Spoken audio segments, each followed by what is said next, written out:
Bangkitlah bangsaku, angkat kepalamu.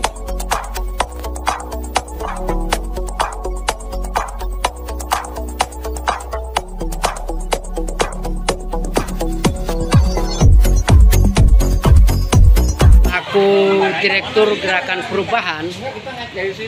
Jadi mohon pendapatnya tentang keadaan bangsa yang saya melihat kurang baik-baik saja. Jadi mohon pendapat Bapak selaku Direktur Perubahan Perjuangan Bangsa. Bismillahirrahmanirrahim. Assalamualaikum warahmatullahi wabarakatuh. Saya memang cukup prihatin bahwa kita akan memasuki 78 tahun kemerdekaan. Tapi sampai hari ini kan kita melihat ternyata bangsa kita ini tidak bisa lepas dari beberapa faktor yang membuat kita terpuruk terus. Keterpurukan itu adalah faktor ekonomi. Kenapa? Sudah hampir 9 tahun pemerintahan rezim ini dengan janji ekonomi akan meroket, ya kan? Ternyata kan ekonomi kita ini kita bisa melihat banyak yang menderita. Saya menjalan berbagai daerah, banyak yang menderita, apalagi inflasi yang begini tinggi, ya kan? Tinggal inflasi harga-harga mahal, kebutuhan pokok mahal, kemudian daya beli melemah, ya kan? Lalu kemudian pajak tinggi, BBM tinggi, ya kan? Ini menjadi faktor. Tidak bisa diselesaikan dengan BLT.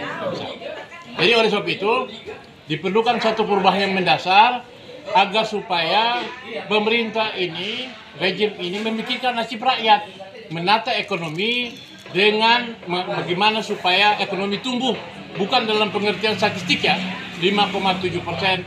Itu semuanya bullshit. Itu hanya sekedar ornamen, lipstick. Kenyataannya, bagaimana kita merasakan banyak yang menderita di lapangan. Oleh satu. Yang kedua, menghadapi tahun politik. Hari ini kan kita melihat Presiden turun langsung, menyatakan akan cawe-cawe. Ini pelanggaran konstitusi. Presiden melanggar pasal 7, ya kan, Undang-Undang Nomor 7 tahun 2017 tentang pelaksanaan pemilu. Bahwa presiden tidak boleh ikut menentukan capres, ya kan, atau menentukan siapa yang akan maju sebagai calon presiden pada 2024. Nah, ini adalah salah secara konstitusi dan ini adalah pelanggaran. Nah, jadi oleh sebab itu tidak bisa membiarkan presiden itu melanggar konstitusi terus-menerus, ya kan?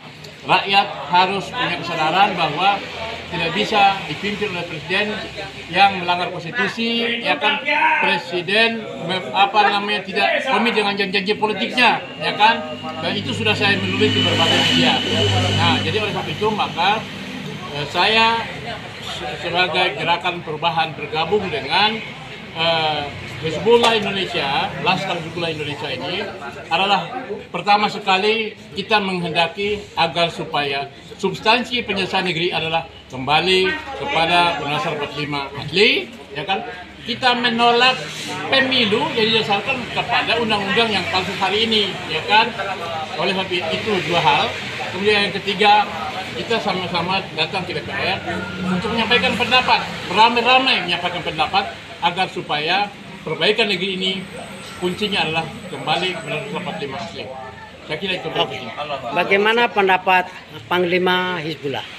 Terima kasih. Jadi apa yang disampaikan oleh Bang Muslim Arbi itu sudah jelas. Maka karena saya sebagai Panglima, saya berkewajiban untuk mengajak atau memimpin daripada perjuangan ini, yaitu kita sudah sepakat dengan satu tagline, yaitu Tritura, 3 tuntutan rakyat.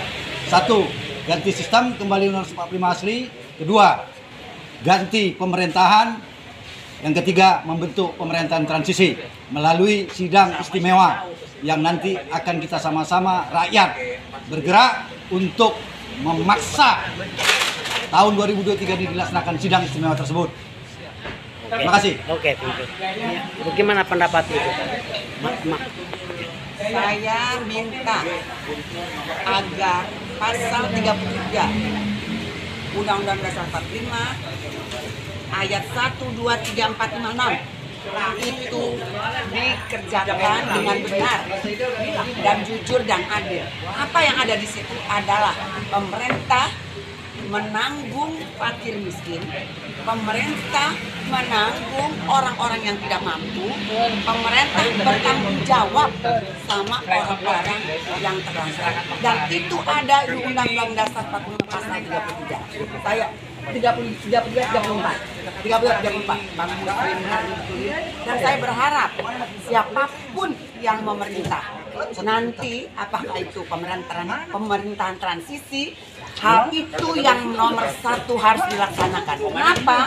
Karena kedaulatan tertinggi ada di tangan rakyat. Artinya rakyatlah yang berkuasa.